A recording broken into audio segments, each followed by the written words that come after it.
Morning guys, prito tayo ng pangsahog sa dinengdeng. Luto tayo ng dinengdeng. Prito muna pangsahog. Salmo ito guys.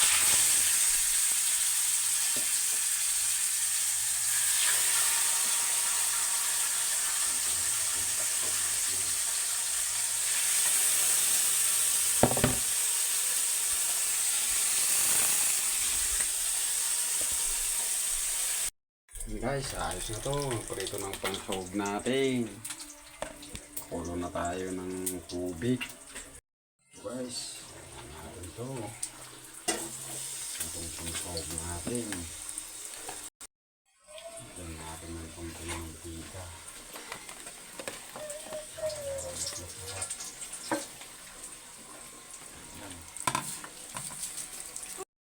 Guys, kumukulo na.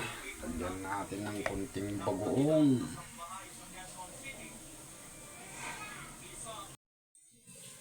Bagoong.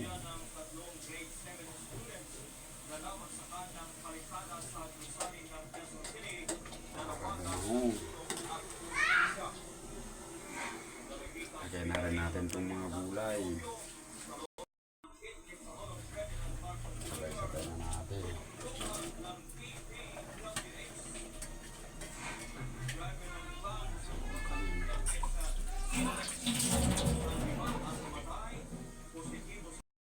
Guys.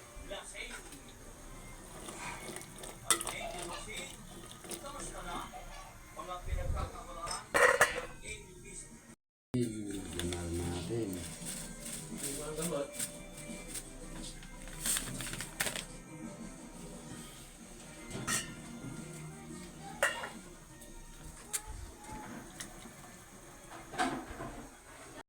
Ganal natin yung sahog.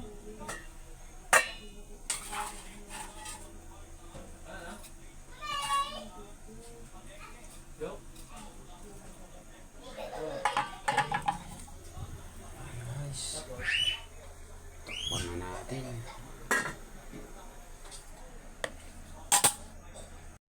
Pwede na guys. Mukbangin natin to.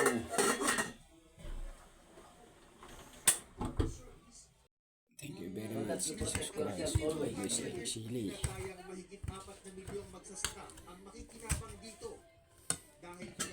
Pangalanan natin to. Di pa kakatulog ka na. Darating na yung nurse. Di ba tulog ka na? After 1 hour, darating na yung doktor.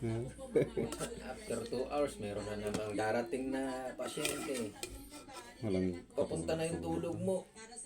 gigisingin na na. Uubo yung katabi mo. Nakain na. Thank you very much. Jesus Christ. God bless you. Next time, ano na?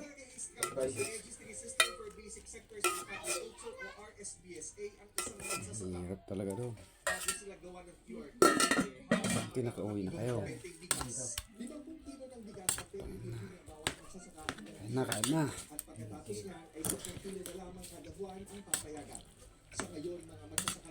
Lami. Nabuhay yung pagsakas.